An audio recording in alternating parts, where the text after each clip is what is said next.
Now, one of my favorite parts about starting a business promoting the Body by Vi Challenge is you're actually in business for yourself. And one of the huge advantages to being in business for yourself is the tax breaks that you're allowed to have. Now, I want to disclaim that I'm not an accountant, I'm not a CPA, but I've been in this industry for a little while, and I know this can be a huge asset if you know how to use it. In short, all of the expenses that you are going to spend in promoting your new ViSalus business, you want to make sure you document. Here are some categories of things you may be already spending money on that you're going to be able to use to promote your ViSalus business. Now, I recommend you go find a good accountant that understands home-based businesses, understands what we call a 1099, because that's the type of form you will get from ViSalus at the end of the year, and can guide you on how you can turn all of this into a money-saving opportunity for you.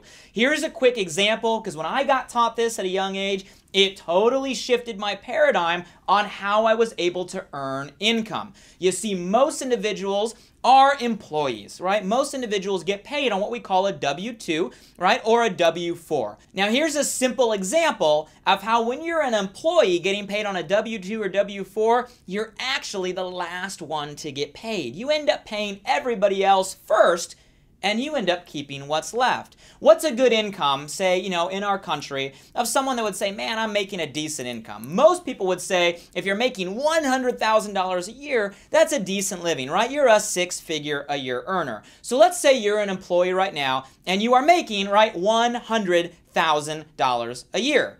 Now, let me ask you this. If you've ever been an employee, you know the answer. By the time you get your paycheck, there are already a bunch of subtractions, right, on your paycheck stub. Those subtractions are what we call what? Taxes. Now, if you're in a $100,000 above income range, how much do you think, on average, you would pay in taxes? If you guessed 40%, you're about right. On average, you're paying about 40% in taxes. So let's say you were making $100,000. Instantly, before you even get it, you're paying $40,000 in taxes, so $100,000 really is only what? $60,000. Okay, so we're making $60,000 a year. Then what? Well, then we have what's called life, right? All of your expenses. Now, let me ask you, if you're making $100,000, which is really only $60,000 after taxes, how much do you think most households are spending?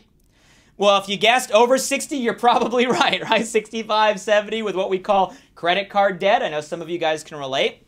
Let's not go there. Let's say you're smart, right? You're focusing on saving. Let's say your household, if you brought in $60,000, you're only spending $55,000, which means at the end of that year, you have about $5,000 remaining. $5,000 out of your $100,000 is left. Maybe you go on a family vacation, all right? Maybe you save it, maybe you invest it, but that's your $5,000. Now, let's take the same income with the same expenses, but let's put it over here, but let's do it as a business owner, as a 1099, like you now are in promoting the challenge. So your income was what? $100,000, okay? Now, what happens? If you said taxes, you're right, but not yet. You see, here's the fun part. As a business owner, you're first able to deduct your business expenses and then get taxed on the remaining. So let's see how that works. $100,000, your expenses were $55,000, which leaves you $45,000 left that you're able to get taxed on. Now that $45,000 puts you in a lower tax bracket, which means on average you're only going to get taxed about $18,000, which leaves you remaining $27,000. Now look at the difference.